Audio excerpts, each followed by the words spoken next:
Ya tengo el placer de estar con Asís Timmermans, veterano periodista. ¿Cómo estás? Un placer, como siempre. El placer es mío, ¿qué tal? Muy buenas. Bueno, en primer lugar me gustaría comenzar por las protestas en Cádiz. Hemos visto una imagen en donde una tanqueta de la UIP, pues bueno, pues desalojaba a los manifestantes en Cádiz. Sin embargo, a mí me parece muy bien que cuando hay desórdenes públicos, por las fuerzas y cuerpos del Estado, pues puedan usar los recursos que tienen, pero también me parecería muy bien que, por ejemplo, en las protestas en Cataluña, con los golpistas catalanes y con los Ah, desperfectos que hemos visto, incluso llegando a tirar Kalashnikovs a coches de la Guardia Urbana, intentando asesinar a policías, bueno, pues también me gustaría haber visto las tanquetas de la Policía Nacional en esos casos, ¿no? Es decir, esta doble vara de medir que tiene el gobierno, que tiene Marlaska en este caso, para unas manifestaciones y otras no, pues verdaderamente es que no lo entiendo, sí. claro, cuando Lenin y su pandilla de bandidos asaltó el poder en un golpe de Estado que luego le llamaron Mm. Revolución Comunista o Revolución de Octubre, pero que fue solo un golpe de Estado, consideraron que el poder era del pueblo. La primera huelga que hubo contra el gobierno fue disuelta a cañonazos, porque claro, Sí. los comunistas decían que, dado que gobernaba el pueblo, no podía haber huelgas contra el pueblo. Bueno, mutatis mutandis es que ocurre lo mismo. Mm. O sea, es decir, has hecho la comparación evidente con Cataluña, pero lo que ocurre es que aquí solo hay dos tipos de problemas sociales. No depende de la gravedad de los problemas sociales, sino de que mientras se producen, cuando se producen, esté en el poder un gobierno de izquierdas o esté un gobierno de derechas en el poder. Mm. Entonces, cuando hay un gobierno de izquierdas, pues no toca protestar, y si se protesta tiene que ser de una manera acordada, etcétera, ¿no? En este mismo momento se ha tramitado una norma que debilita las armas de la policía para disolver manifestaciones y que Eso de es. alguna manera facilita los disturbios callejeros. Y al mismo tiempo que se produce esto, se produce una contundencia especialmente dura en los disturbios de Cádiz. ¿Por qué? Pues porque ¿qué es esto de que hacer disturbios contra un gobierno de izquierdas? Claro. Es decir, esto se puede bromear con el asunto, se puede comparar con el tema de Cataluña, se puede hacer muchas cosas, pero es significativo, y además es significativo de lo que va a ocurrir. Es decir, si ante la subida de los precios de la luz, ante la inflación galopante, ante el paro, ante la falta de pagos que se va a producir inmediatamente, si ante todos estos problemas gobierna la izquierda, se buscará un culpable habitual, ¿no? Un sospechoso Mm. habitual para echarse la culpa de todo.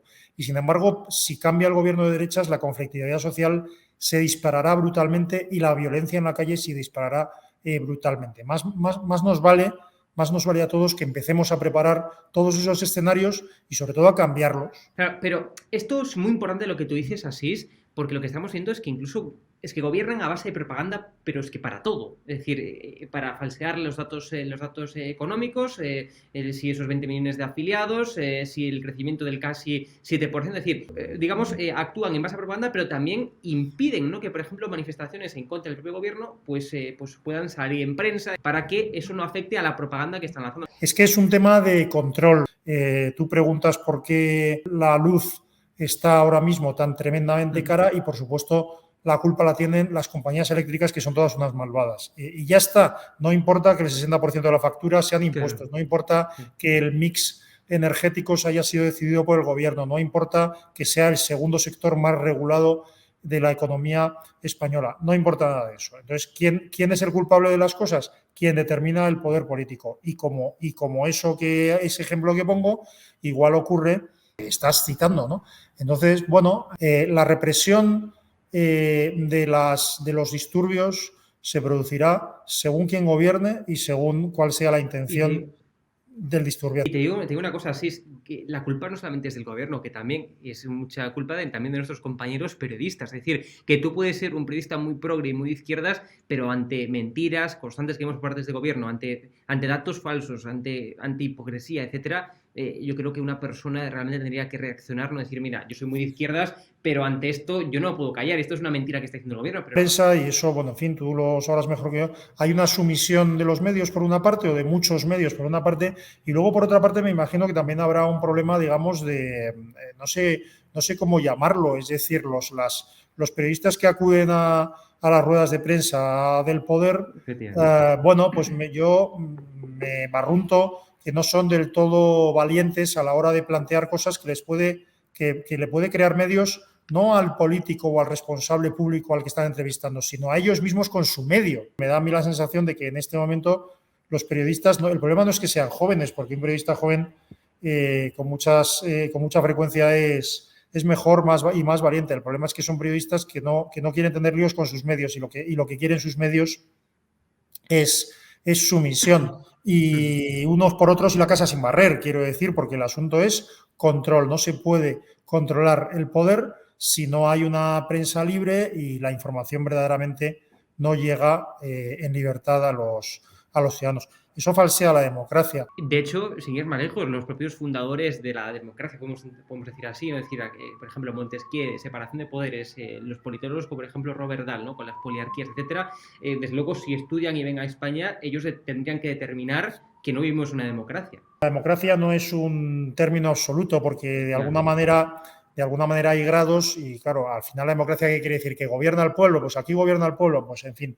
es muy discutible, pero efectivamente hay una serie de indicadores que te dicen si una nación pues, vive más en una democracia más o menos perfecta. La calidad de la democracia española, es verdad que la democracia española no sale en mala posición en los rankings, digamos, que hacen organismos internacionales. Pero claro, es decir, la libertad de información no se mide solo por un ámbito, por una normativa o por unos tribunales o por unas leyes, sino también por una manipulación masiva a base de subvenciones.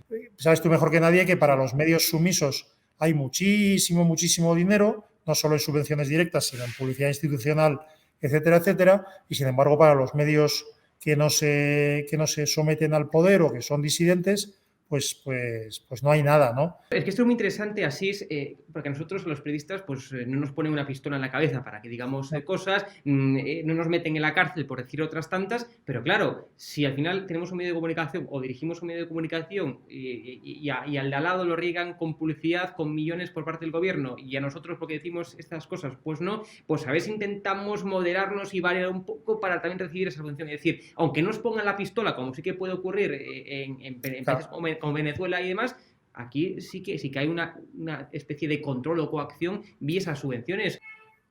Sí, así es, efectivamente. Entonces, claro, pues que hay medios minoritarios, o sea, que fluye cierta información que cuestiona el poder. Sí, bueno, eso es la esperanza que hay, pero es David contra Goliat.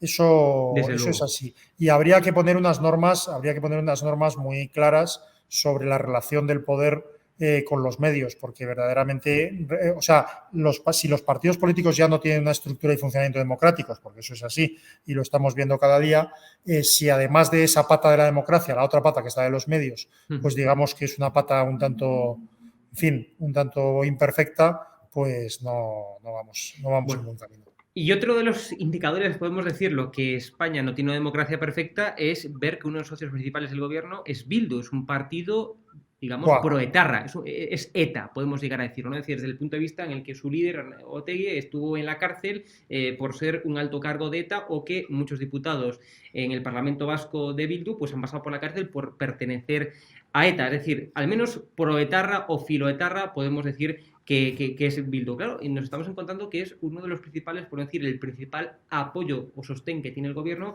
a la hora de aprobar los presupuestos generales del año 2022.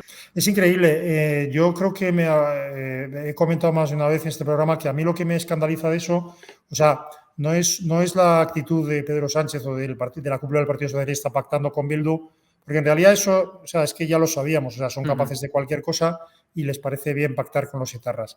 El problema para mí es, digamos, el efecto pedagógico que tiene eso en los votantes y los militantes del PSOE, o sea, que van entrando en esa justificación de cualquier cosa, y eso es muy grave, porque, quiero decir, no estamos hablando, es decir, estamos hablando de herederos directos de ETA y estamos hablando de unas personas que siguen, digamos, homenajeando a etarras, haciendo realidad, digamos, aquellos ideales perversos por los que han luchado los etarras, y ellos los están llevando a la práctica. Y bueno, y entonces, pues sencillamente, no solo no hay libertad en el País Vasco, sino que ahora mismo se está están gobernando. Es decir, es que gobierna Desde ETA. luego.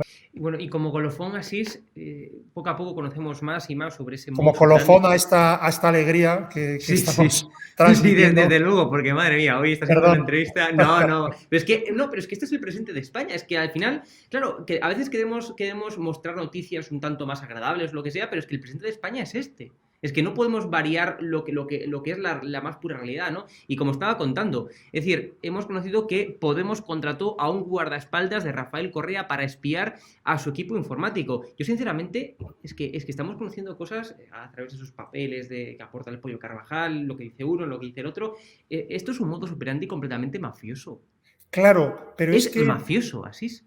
Claro, pero es que, a ver, en primer lugar hay que conocer a las personas que pusieron en marcha Podemos. Entonces, si cuando les conoces Mm, saben, yo lo he dicho muchas veces, pero es que eran golfillos, eran sí, auténticos golfillos. Entonces, esa idea de la regeneración, de la política, de no sé qué y tal, pero bueno, pero si es que Pablo Iglesias ya pagaba en B a sus colaboradores cuando claro. estaba en Canal 31. Sí. Quiero decir, son golfillos y en segundo lugar tienen una ideología que justifica todo eso. Es decir, cuando Pablo Iglesias, claro, es lo más conocido, ¿no? Cuando Pablo Iglesias justificaba que colaboraban con un canal de la dictadura iraní y de esto, hablando de cabalgar contradicciones, etcétera. No, si es Ujú, que en realidad la ideología y la práctica por la que ellos quieren instaurar un poder determinado en España incluye el matar civilmente e incluso físicamente, si fuera posible, a compañeros. Es que, claro. quiero decir, el totalitarismo es eso. Podemos ha sido eso desde el principio. Si vemos la actuación de Pablo Iglesias y de sus compinches,